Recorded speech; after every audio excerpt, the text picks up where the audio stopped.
prøv at høre, Rasmus, de er jo inddelt i alverdens kategorier. Let musik, kvinder, fremmedord, jorden, geografi. Her var der pengevæsenet.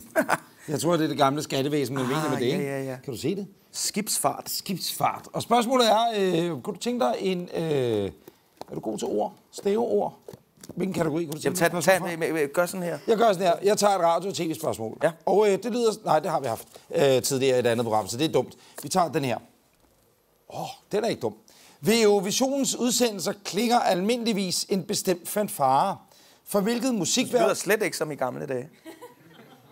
Nej, du lyder ikke. Det skulle være meget mere. Det er meget mere... Ved du hvad? Må jeg prøve? Hvad siger I til det? Vi skal... Ja. Må jeg prøve? Ja, nej. Så gør jeg det. Prøv her. Vi skal være i sort-hvid. Det var man dengang. Noget sort-hvid på noget filter. Ja.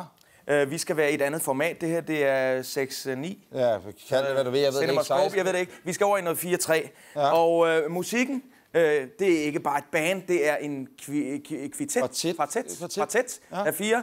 Derovre kvartet, der spiller noget 70'er-agtigt, noget bossa nova, et eller andet. Og så er jeg verden.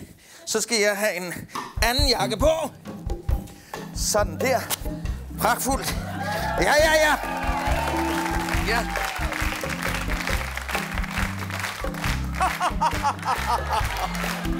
Har vi det ikke vidunderligt? Pragtfuldt, hvor er det dejligt at se så mange glade mennesker i aften. Og glimrende, vi har et dejligt lille sæt til os. Det kan vi vel nok klare, hvad vi har. Vil de nyde et stykke tobak? Ja. Tænk, hvis man ikke må nyde tobak i alle rum.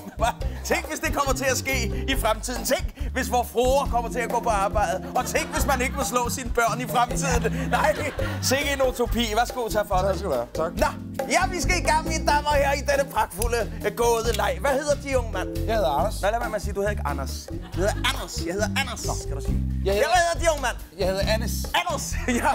Hvad hedder dit efternavn, Anders? Jeg hedder Breinholt. Breinholt? Ja, det er da heldigt, de ikke hedder Sand. Så havde de heddet Anders Sand. Hvorfor har vi der, her? Har vi det ikke pragtfuldt? Ja. Så, lad os komme i gang.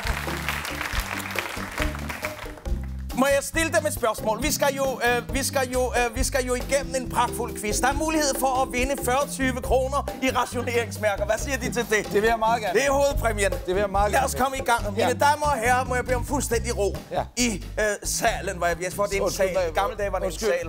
Hvad sker der? Du skal bare holde din kæft og hold og så og ryg. Okay. Du skal ryge. Det er godt for halsen, unge mand, at de ryger. Ja, okay. Det ved de nok. Lær deres drengebørn. Det er, hvis de har drengebørn. Jeg ved ikke, om de har drengebørn. Eller er de sådan en, der kun kan sætte pigebørn i verden? Ja, det er det, der er blevet mit løg. Nej. Hos hvilken evangelist står juleevangeliet? Står der Jeg prøver igen.